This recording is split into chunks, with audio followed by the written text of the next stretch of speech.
Krastavci su biljke koje traže puno hrane, slično kao i paradajz. Kako brzo rastu i daju plodove gotovo svakodnevno, tako se i zemlja brzo iscrpljuje.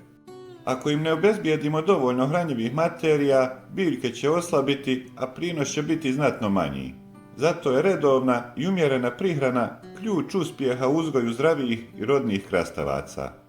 Umjesto da koristimo skupa i često nepotrebno jaka hemijska gnojiva, veoma dobre rezultate možemo postići prirodnim sredstvima koje sami pripremimo i to bez ikakvog troška.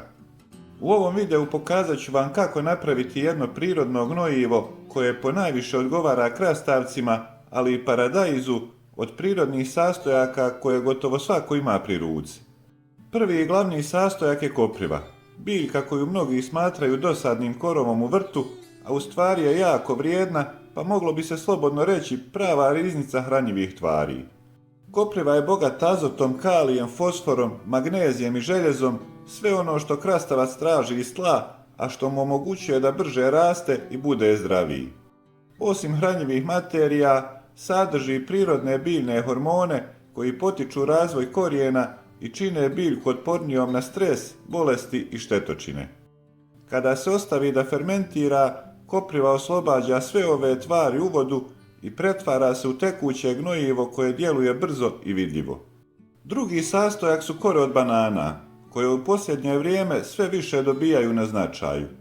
I one su vrlo korisne jer su bogate kalijem, ali i kalcijem i fosforom.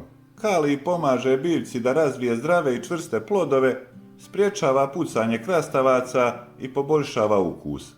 Za pripremu ovog gnojiva treba će nam neka plastična posuda, najbolje kanta od 10 ili 15 litara, nikako metalna ili željezna, jer metal može reagovati sa ovim rastvorom.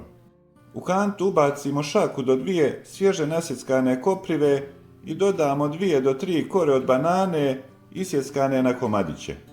Banane se dosta sporo razgrađuje, pa da bi ubrzali proces potrebno je nasjeckati na komade. Ovo zalijemo s 10 litara vode, dobro promiješamo i ostavimo da stoji.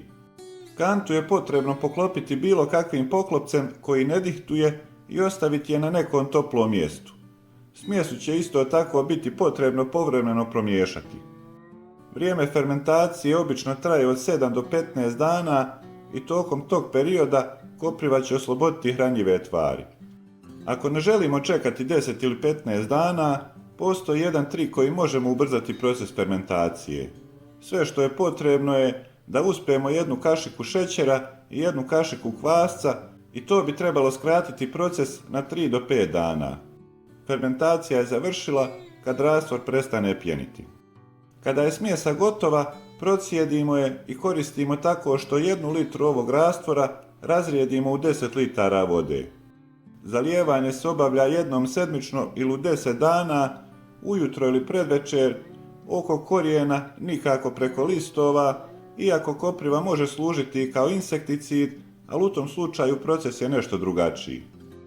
U periodima kada je biljka pod većim naporom, tokom velikih vrućina, cvjetanja ili formiranja plodova, može se koristiti i svakih 5 dana, ali u slabijoj koncentraciji. Ovo prirodno gnojivo ne zahtijeva novac, lako se pravi, a krastavci i paradajz ga odlično prihvataju. Rezultati su jake i zdrave biljke koje rađaju obilno i dugo tokom sezone. Za ovaj video toliko, do sljedećeg, lijep pozdrav!